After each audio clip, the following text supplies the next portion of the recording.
Job, chapitre 18. Bildad de Shuar prit la parole et dit: Quand mettrez-vous un terme à ces discours? Faites preuve de discernement, puis nous parlerons. Pourquoi serions-nous considérés comme des bêtes? Pourquoi ne serions-nous à vos yeux que des brutes?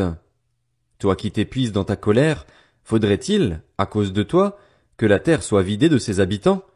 Faudrait-il que le rocher bouge de son emplacement? Oui, la lumière du méchant s'éteindra et la flamme qui en jaillit cessera de briller. La lumière s'obscurcira sous sa tente et sa lampe au-dessus de lui s'éteindra. Ses pas, si assurés soient-ils, se feront petits et ses propres plans le feront trébucher. En effet, il a été pris, les pieds dans un filet, il marche sur les mailles, il est pris au piège par le talon et les lacets se resserrent sur lui. Le cordage qui le prend au piège est caché dans la terre et la trappe l'attend sur son sentier. Des terreurs l'assiègent de tous côtés, elles le poursuivent pas à pas.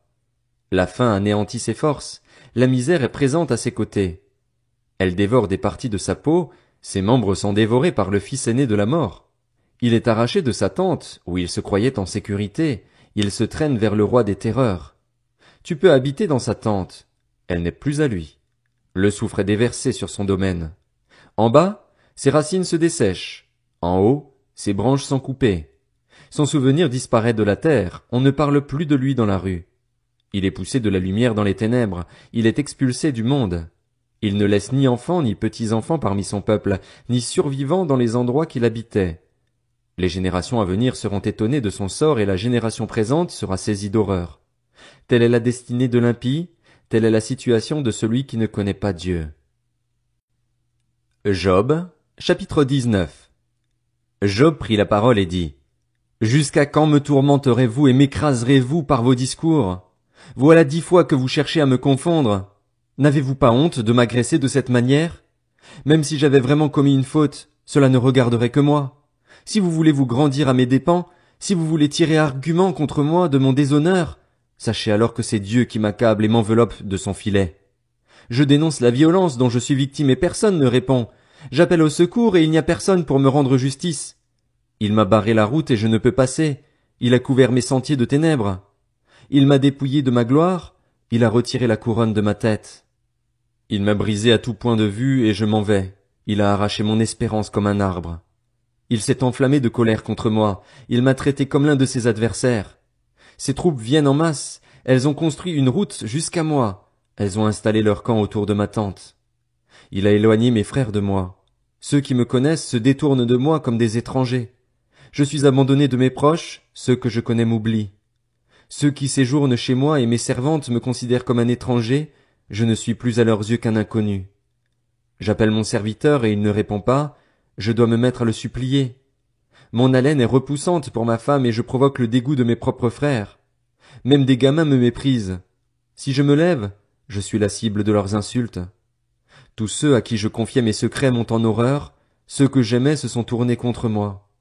Je n'ai plus que la peau et les os, il ne me reste que les gencives. Ayez pitié de moi, vous, mes amis. En effet, c'est la main de Dieu qui m'a frappé. Pourquoi me poursuivez-vous comme Dieu le fait? Pourquoi n'en avez-vous jamais assez de vous attaquer à moi?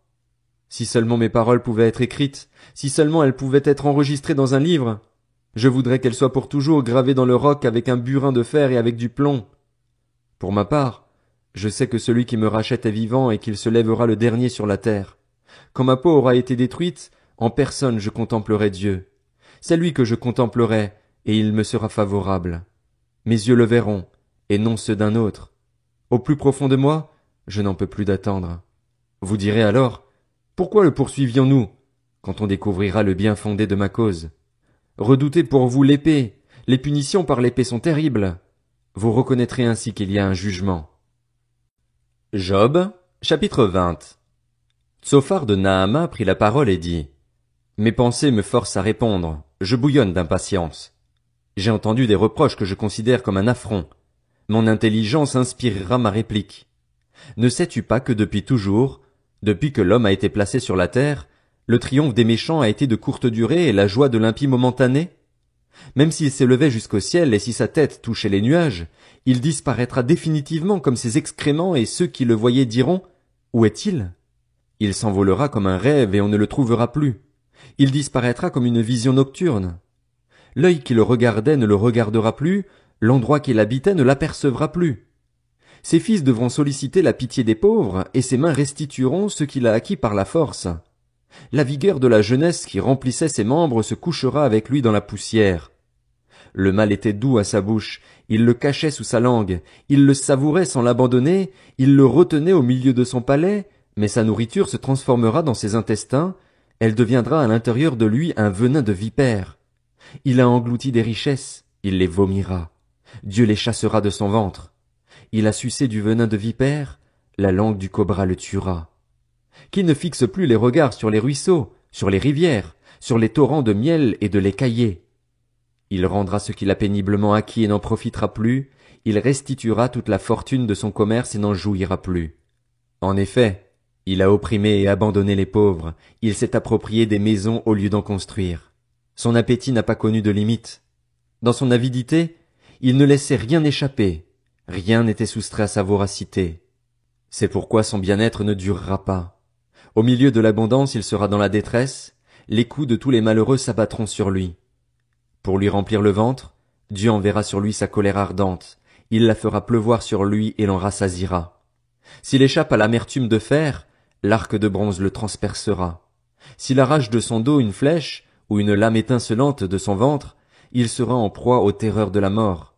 Toutes les calamités sont réservées à ses trésors. Il sera brûlé par un feu que personne n'attise et qui dévorera ce qui restera dans sa tente.